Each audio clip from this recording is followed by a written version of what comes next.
Hello everyone, welcome back to Spanish Prodigy.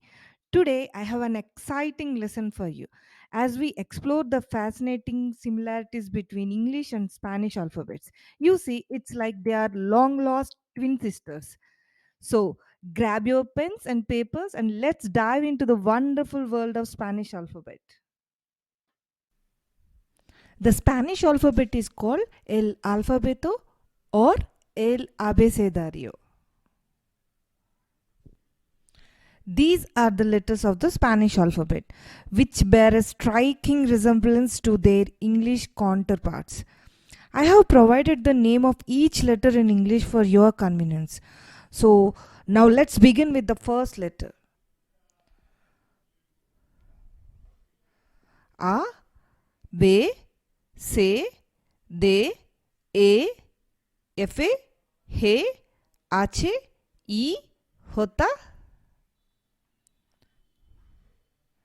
K, L, M, N, N, O, P, Q, R, S, T, U, V, W, X, Y, Z. So now let's practice the Spanish letters names. So I'm going to give you some names here. So you have to spell those names by Spanish letters, not English letters. So let us take some names like Ana,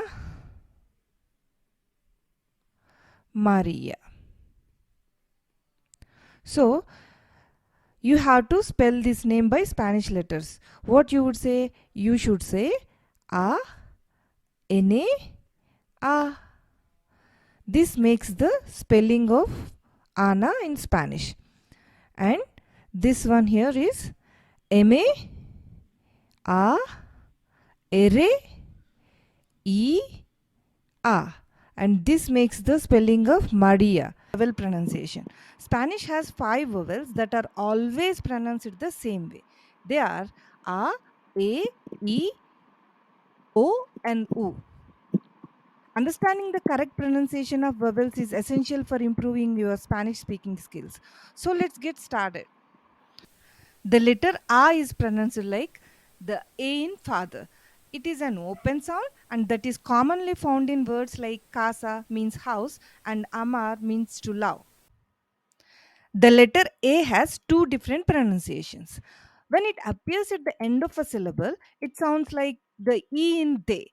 For example, leche means milk and verde means green. However, when A is followed by a consonant, it sounds like the E in set. For instance, mesa means table and perro means dog. The letter E is pronounced like the I in machine. It is a clear and crisp sound that you can hear in words like pintar means to paint and niño means child. The letter O also has two different pronunciations. When it appears at the end of a syllable, it sounds like the O in oat. For example, gato means cat and rosa means rose. However, when O is followed by a consonant, it sounds like the O in spot. For instance, pueblo means town and pollo means chicken. The letter U is pronounced like the double O in tool. It is a strong and rounded sound. However, it remains silent after the letter Q and in the letter combinations ge and gi. For example, queso means cheese and guerra means war. Lastly, the letter Y. It can act as a vowel in certain cases, and when it is used as a vowel, it is pronounced like the Spanish letter E. Buen trabajo. Great job with the vowels. Now let's tackle some Spanish consonants. We'll go through each consonant one by one and I will guide you on how to pronounce them accurately. Let's begin with the B. At the beginning of a word or following a consonant, it is pronounced like B in body. In other cases, the sound is a combination between the English B and V sounds. Now, the letter say. Before a consonant or the vowels a, o, or u, it is pronounced like the C in cave. Before a or e, it is pronounced like the S in silver. However, in Spain, the C before A or E is often lisped and sounds like the TH in this. Now, the letter D. It is pronounced like D in dark. Between vowels and following L or N, it is pronounced like the TH in there. The letter FA. It is pronounced like the F in flower. The letter He.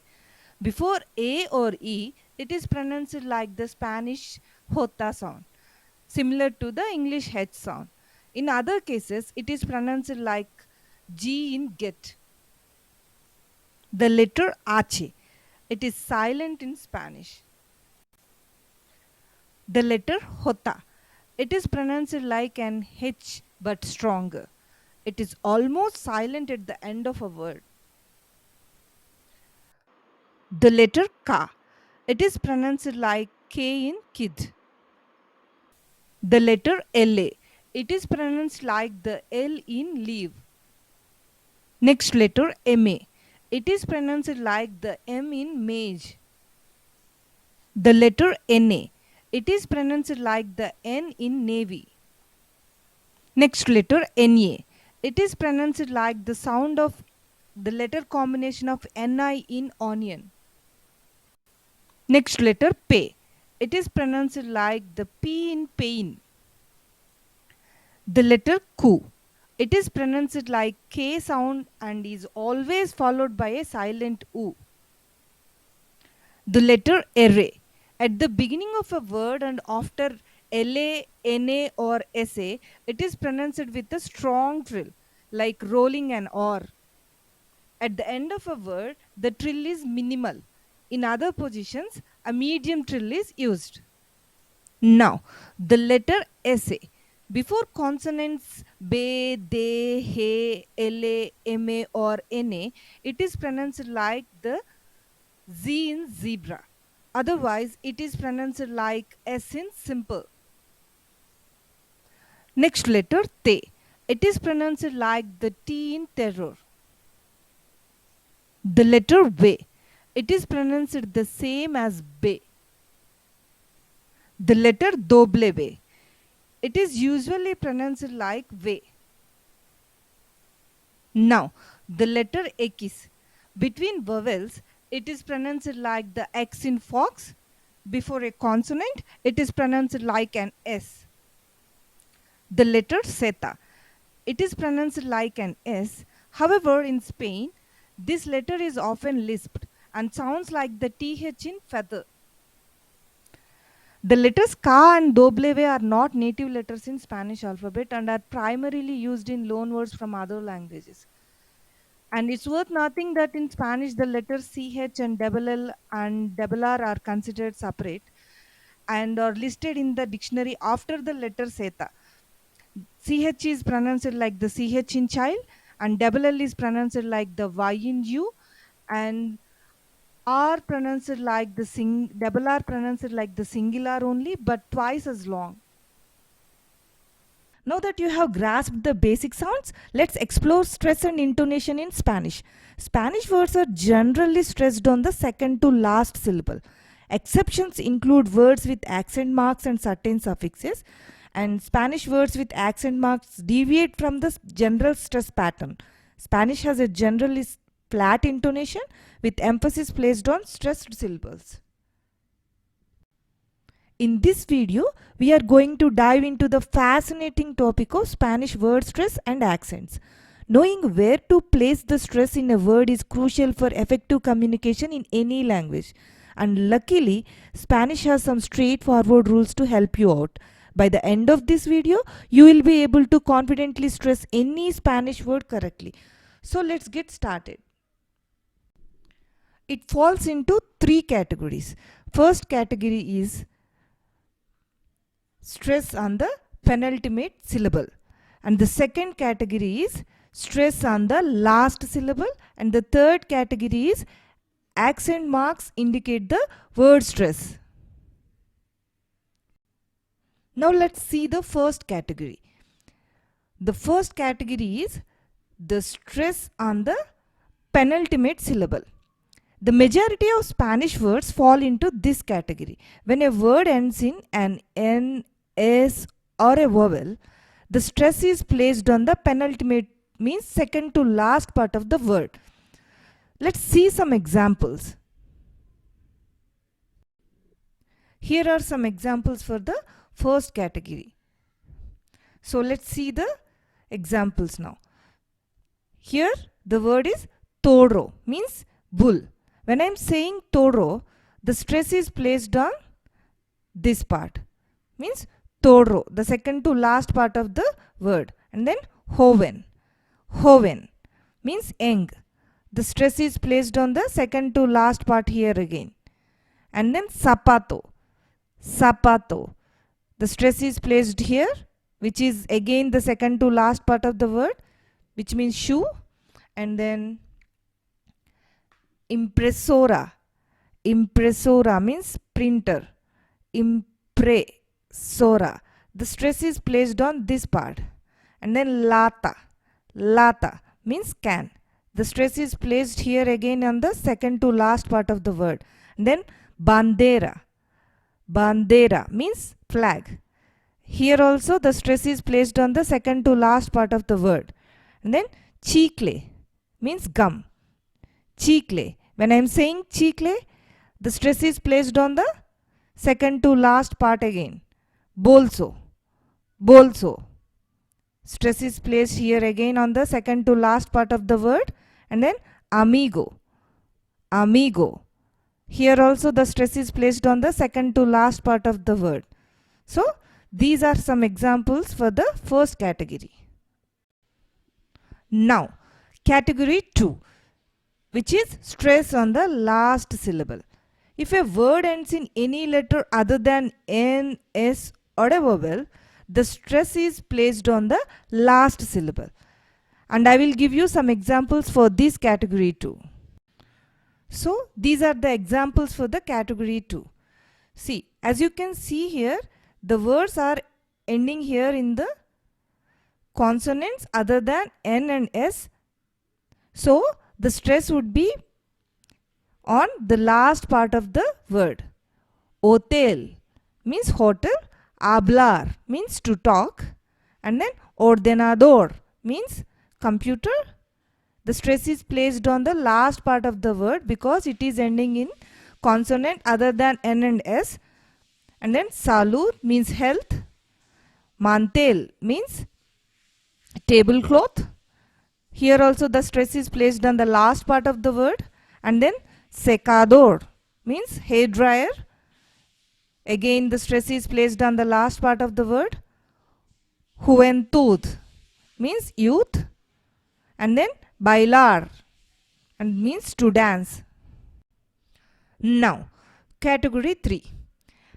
It is pretty straightforward as the accent marks indicate the word stress. If you encounter a word with an accent mark over a vowel, it falls into our third category. The accent mark itself guides you on where to place the stress. Now let's see some examples. Now these are the examples for category 3. As you can see, the words have letters with accent marks, the two vowels. Lapis. Here you should put stress on the accent part. Lapis means pencil, and then inglés means English. The stress is placed on the accent part. And then índice means index. And then sinónimo, sinónimo, sinónimo means synonym. And then bolígrafo, bolígrafo, the stress is placed on the I, which has accent mark here, which means pen. And then víctima, víctima, the stress is placed on the E, which means victim here again. And then football, football, the stress is placed on the U, because it has accent mark over it, means football. And then interés. Interés means interest. The stress is placed on the A because it has accent mark over it. Muy bien. Let's see some exceptions. As with any rule, there are exceptions in Spanish too. For words and names borrowed from other languages like French and English, they often retain their original spelling and pronunciation without accent marks. Here are a couple of examples. Sandwich. When I say sandwich, the stress is placed on the A part, which is English A part. But there is no accent mark to indicate the stress, right? So, it is an exception. Elizabeth. When I say Elizabeth, the stress is on the E part. But there is no accent mark as well. So, this is an exception too. And el versus el. El is an article which means the, and el means the pronoun which means he. So, in order to differentiate these two things, we will put accent mark over the vowel here. So, this is an exception too. And there you have it. The rules for Spanish word stress and accents are simplified into 3 easy to remember categories, right? Remember, practice makes perfect. So make sure to practice stressing words in each category. With time, it will become second nature to you. Keep up the great work and soon you will be speaking Spanish with confidence. Hasta luego.